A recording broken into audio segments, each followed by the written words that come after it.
Welcome back. Our concluding moments now with Mr. Chukwuma. Speaking about this, because I mean, Lagos recently put in place this, they refer to it as Neighborhood Watch. Yes, Neighborhood Watch. That team. And then, you know, there's also Hisba in Kano. They've got different groups. And then people ask the question, is this, are we just beating about the bush because we really have a challenge with police? For those who argue that we need some sort of restructuring of our police force so that they can be a little closer to us, as they say, and be a lot more functional, perhaps state police.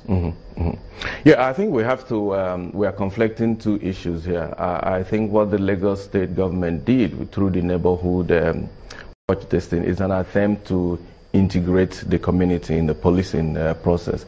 Incidentally, I was involved in that project when it started as a program of the British, the Defeat Justice for All program. I designed the program. It's called Voluntary Policing Services. That is police cultivating the communities they work in they serve in their daily work, so that community information and intelligence can be acted on by the police instead of what means usually that gap happens. was there. Yeah, that gap was there. But state police, which is a separate organization created by state and run by the state. Again, interestingly, in 2012, I was a technical advisor of a civil society panel on police reform in Nigeria. We went around the country to look at what people think about what should be done in the police, and this was after frustrations of several panels set up by the government. At the end of the day, you will not see the report and their findings will not be implemented. And we went around and people canvassed for state police,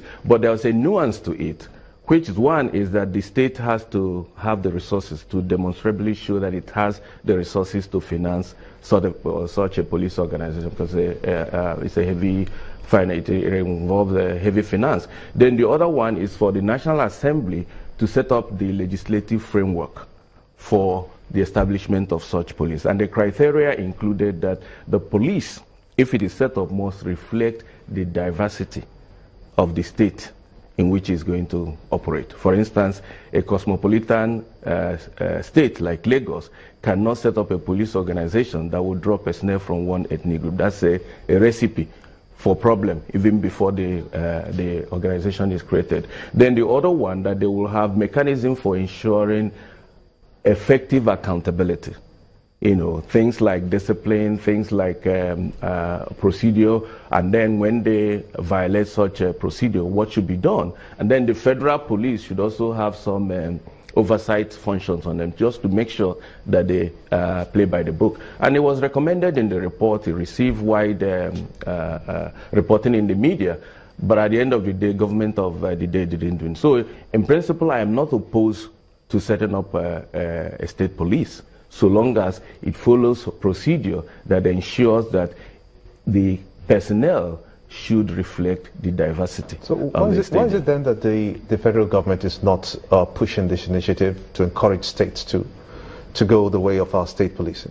Well, there are fears, and genuine fears at that. You know, given the deep division in the Nigerian society and the level of violent conflict we have that break up every now and then, the fear is that if you have a police organization that is set up by a state, and looking at how states recruit now, they recruit solely from the indigents of that state. If there is a conflict situation, you have no way of knowing how that police will respond. Then the other issue is the difficulty in getting anything done in terms of fundamental constitutional amendment. You have views held by some states in the south, and then you have variant views in the north, and in that politics, you don't get the kind of number you need to pass such an amendment in the Constitution. So will it be right then to say that the federal government can begin to champion this and increase the population of the police force, just so that they can have more deployments to states? That will increase the number of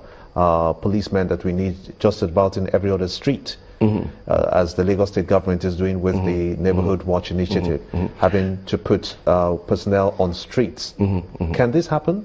Yeah, I mean, the population of the police now hovers between 350,000 and 370,000 if you make way for attrition, which is actually not a bad number, because what determines the population of a police service is the strategy of policing.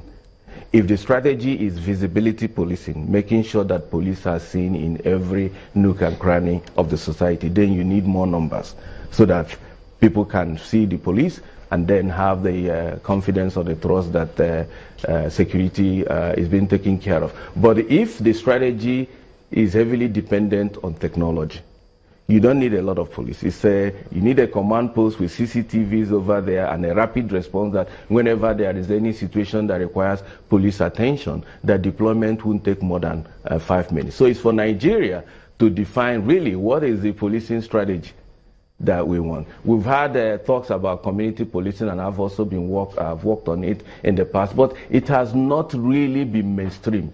It has continued to wobble along as a project of development agencies. Nigerian government has not really invested in its own money in really ensuring that community policing strategy becomes the overriding strategy, which will require more numbers and more cooperation with the community for it to work. Which will work better, having the CCTVs or having the personnel on the streets? Well, I would say a combined approach. You know, in places and states where the resources to deploy and infrastructure to deploy technology is available, like Lagos, you go more there. But in rural states where electricity is a problem, telephone is unavailable, internet is still something you read in the papers, you can't help but use a visibility policing strategy. Okay, even though I hear in my ear that they say the police put a call through to the back end saying, look, they have actually published some of those documents which you say they've not published, but we'll hope to see it before we can, of course, say, yes, indeed, this is the case. But we appreciate your comment on this morning. Innocent Chukwuma is the regional head for Ford Foundation. We will be back in a moment. Join us again.